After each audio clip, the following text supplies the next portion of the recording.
all It's around the shining. world. What's going on in Australia? What's going on in Japan? What's going on in India? Speak to it, because this chick gets really fired up. And if you read her blog at Ice Turtle Girl, she got plenty to say. Trust me, check her out. Well, all over the world, people of darker complexion are being killed at a higher rate than anybody else on the planet. And it doesn't matter what race you are, if you are a dark skinned person, you are being killed at a higher rate. In Australia, the Aboriginal people are being killed at a national high, and they don't even make up but like 2% of the whole population because they were killed off by when the Europeans came over to Australia. And it happens all over the world. It happens in Central and South America, in our country, in Canada, in every part of the world. Darker skinned people are on the attack. And Are being attacked. yeah, are being attacked. And it's ridiculous because not everybody in the world values blackness in the same way that they should. A lot of people are very racist when it comes to wanting to support and to value blackness in their communities in a lot of places around the world. And that's why we have these crises. So that's why when people were getting upset and frustrated and fed up and were going onto the streets all over the world against police brutality and to support George Floyd and all the other unarmed black people that have been killed, it's because they're seeing these problems are happening in their own community as well, and they're looking at it hopefully and starting to see like we're a part of the problem too, and we need to fix what is going on in our communities as well, because there should never be this gap between the lighter privileged people and the darker skinned people who do all the work for our communities. It should never be that gap, and people need to fix that problem like ASAP, because we're tired. We're tired, and we're done being the people who are doing all the work for everybody, but are being killed at a high rate. So we need to fix that problem today. And the other thing is, people's history, and it's his story, is selective. Mm-hmm. And that's the other thing. Who tells the story, makes themselves the heroes. The fact that this white woman is telling her class, in elementary school class, that black people need to go back to Africa. Excuse me? Where did you come from? Yeah, and that's what really. I said. Where did she come from? You're not from this country, because this is indigenous, Native American territory. This is the country where people's prayers made a vibration so strong that people from all over the world wanted to come here and start over. The price of that was they came, they saw, they took, they killed, and tried to vanquish. Now they want to say, make America great again. This is a white country. In your dreams. Never. Take yourself on back to those white countries where your heritage is from, where there are white, predominantly white, societies, and go live there. We'll help. We'll wave goodbye at the shore. See ya. Okay. Go on back. If that's what you want. If it's all like that, and that's who you want to be around, then go back to where your people came from, and good luck to you. But don't try to claim something that's not yours and then try to say, oh yeah, this is our country. No. And then relegate the original people of this country as they did in Australia. They used to run the Aboriginal people like herded animals off of cliffs to clear the land and get rid of them. But it's their vibration, it's their ceremonies, it's their blood that holds that piece of land that Mother gave them, put their medicines there, put their heartbeat there, gave them the synchronicity and the understanding of those waves of the ocean, of the rocks and the spirits that live there, that they're so finely in tune with. You want to come in there and take all those things and then destroy those people, and then you wonder why you have all the problems that you have. This happens all over the world, everywhere. That conquer mentality, that I don't like what's going on in my country, so I'm going to go take some of yours, or you have riches that I want. You can't span those riches in the spirit world. Nope. But you can sure get the karma that big time. you incur from doing these things. And the thing is that, we have to rescript our own stories. Women have to rescript their own stories because women are been pushed down, just like Black Lives Matter. Yes, all lives matter, people want to say, and that's true. Every tree, every bird, every animal. But right now, we're talking about people of color, black people, brown people, native people that are being murdered at such a high rate that their history is being wiped off the map. You're enjoying the fruits of their labor and their genius. You wouldn't have traffic signs. You wouldn't have the cotton gin that brought in the cotton industry. You wouldn't have all of these light bulbs, all these other things. Yes, the filament in that. You wouldn't have a shoe tying up those shoes that you're tying up because of a black man's genius. The cotton gin, all of these things that made slavery even worse because it made it more efficient. Don't even know your own history. Don't even know how beholding you are.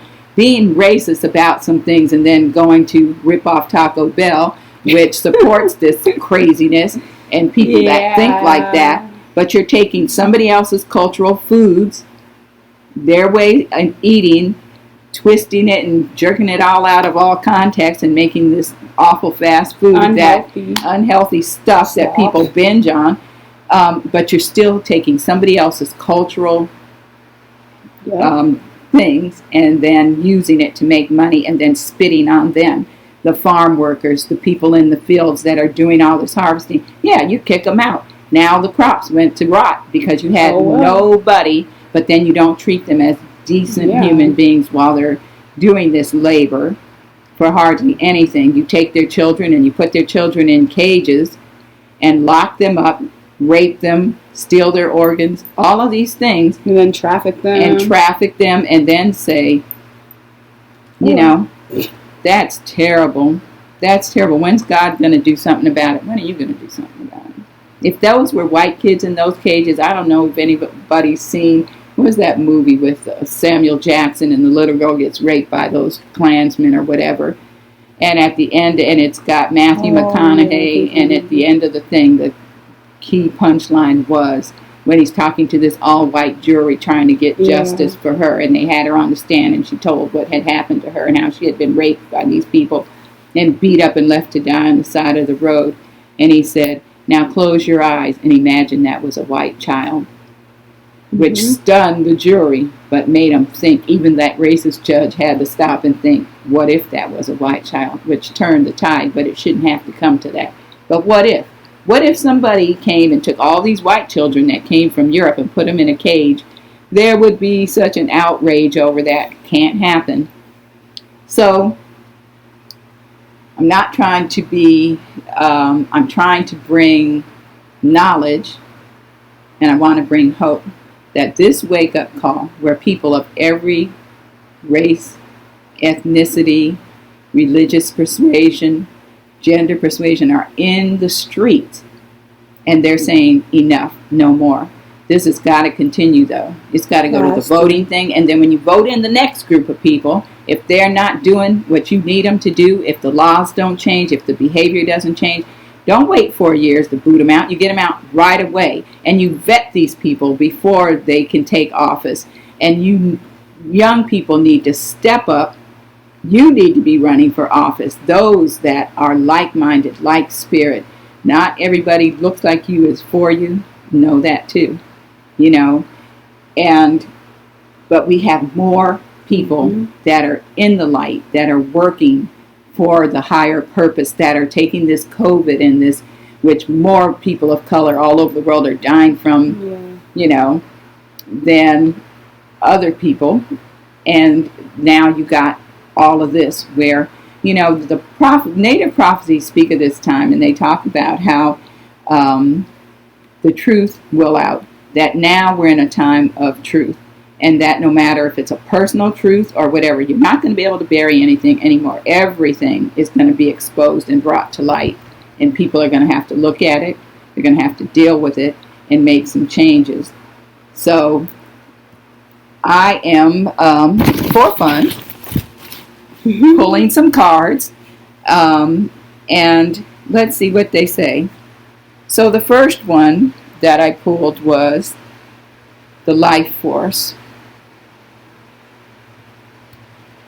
complementing that, because I used 2 decks, is Field of Plenty, which is ideas and needs that manifest. So the life force of people that are being squeezed out of them is bringing in new ideas that are manifesting in change. The medicine bundle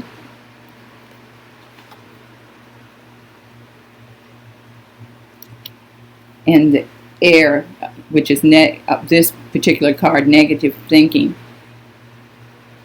And this one said allies and support. Allies and support. Thank you. And that's really important right now. It is. So you speak to that. Because we need allies and we need supporters in this fight. And not just this fight, but we need in all fights that are going on right now. We need allies and we need supporters that are going to be on the right side, who are of like spirit, who are going to support these causes. Because we can't have... Everybody wants to talk about how the earth is falling apart.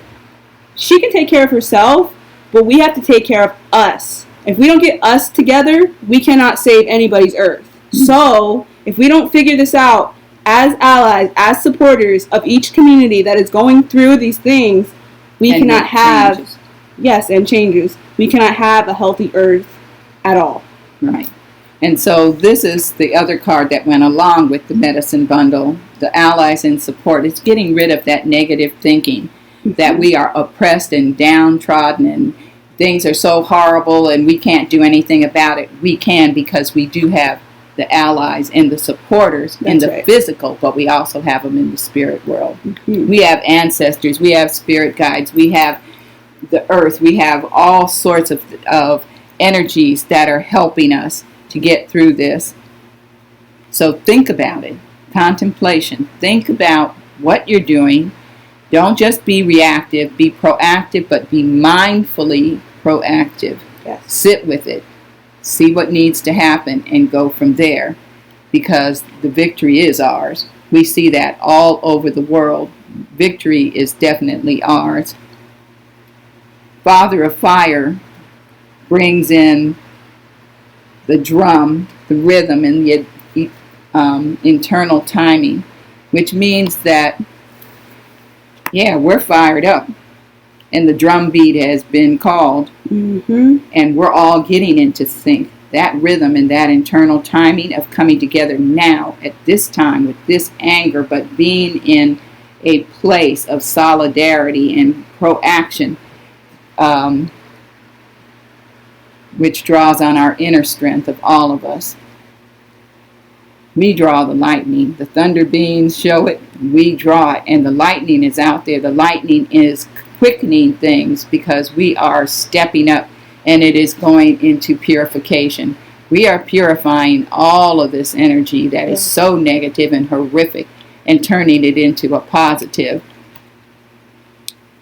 Mother of Fire, she burns off all those things that we no longer need, that are not serving us, and also she's carrying our prayers in the native way to Creator and helping to bring in balance. It's a ritual of joy, because not just are we saying the things that are lamentable and sad and hurtful, but also we have rituals of joy where people are singing and marching and chanting and hugging each other and sharing food and water and looking out for each other, and outrage, not just if somebody black is injured, but like that old man that they knocked down and they got arrested for, you know, and people said, oh, heads are going to roll now because he was white. But black people, brown people, yellow people, red people, everybody was in empathy. Everybody, to see the jingle dress dancers from the native tribes and the Azteca come out and dance their ceremonial dances and chant and be in solidarity as one people and bring their medicine. Those are the things that we're all doing now. And then we have Heyoka, who is the humorous one, the jokester. You've got to have humor, because you have humor in so many situations, and people are, like me, making cracks and whatever, but there is that smile.